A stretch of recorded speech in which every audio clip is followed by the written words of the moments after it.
Pilot error o pagkakamali ng piloto ang isa sa nakikitang sanhi sa pagbagsak ng eroplanong sinakyan ni dating DILG Secretary Jesse Robredo nitong Agosto. Kasunod ng pagsasapubliko ng resulta ng investigasyon, isang Special Investigating Body ang binuo ng Civil Aviation Authority of the Philippines o CAAP para imbestigahan ang umano'y kuntsabahan sa pag-i-issue ng test flight permit, gaya ng ginawa sa Piper Seneca plane na sinakyan ng pumanaw na kalihim. Balitang hatid ni Teresa Andrada. Pilot error ang dahilan ng pagbagsak ng Piper Seneca plane na lula noon ni DILG Secretary Jesse Robredo. Ito ang laman ng 30 pahay ng report ng Civil Aviation Authority of the Philippines o CAAP sa insidente na mismong si Pangulong Noynoy Aquino ang nagsapubliko.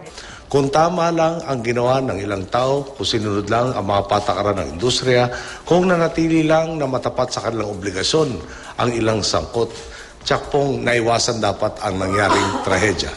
Bihasat respetadong piloto, kinikilala ring local hero sa Cebu ang may-ari ng Aviator Company na si Captain Jesup Bahinting. Ilang beses na raw siyang nakatulong sa pagligtas ng mga kababayan, kabilang ang minsang niyang pagbiyahe patungong Camiguin para maghanap ng anti-venom para sa isang empleyado ng zoo na natuklaw ng kobra. Pero sa isang timeline, ipinaliwanag ng CAAP ang pagkukulang daw ni Bahinting nang masira ang isa sa makina ng eroplano. 23 minuto kasi matapos mag-take off mula Cebu, naranasan ng engine trouble alas 3:30 noong August 18. Bagamat malapit pa sa Cebu, itinuloy lang ni Bahinting ang biyahe patungong Naga imbis na bumalik. Hanggang bumigay ang kanang makina pasado alas 4 ng hapon. Alas 4:25, tuluyan ang bumagsak ang Piper Seneca plane.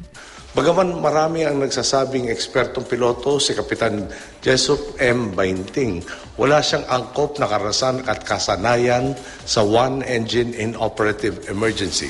At kumpara raw sa tamang flight path o direksyon ng mga palapag na eroplano sa Masbate, lihis din daw ang naging paglipad ng Piper Seneca. Mali rin daw na in-extend agad ang landing gear at flap ng eroplano kahit pa malayo pa sa runway. Gayon din ang pagkabig nito sa kanan na dahilan daw ng mabilis nitong pagbagsak sa dagat. Pilot have no previous experience on flight route to Masbate. Ang mismong pagkasira ng makina isinisi naman sa kakulangan nito ng langis. Wala raw kasing sapat na training at kakayanan ng maintenance personnel ng Aviator.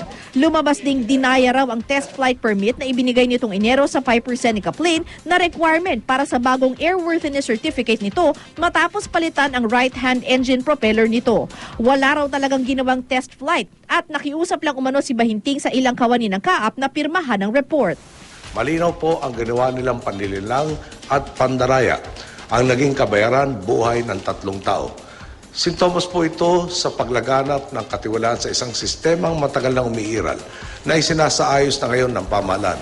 The creation of a special investigating body to look into the culpabilities, administrative, criminal, whatever culpabilities there are, of the personnel involved, not just in CAAP, but also with those in Aviator. In a way, medyo may closure tayo na nakita natin yung kompletong investigasyon. Bagamat tanggap na raw ng pamilya Robredo ang nangyari, sana raw ay magsilbi itong leksyon sa lahat at hindi na maulit pa. Parang mas relief na tapos na.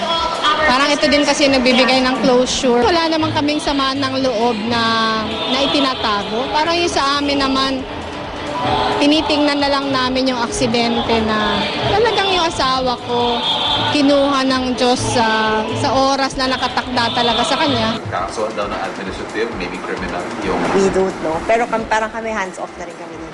Tumanggi namang magpa-interview ang pamilya ni Captain Bahinting na nasaktan daw sa bahagi ng CAAP report na nagsabing dinaya raw ang test flight permit. Ayon naman sa Aviator.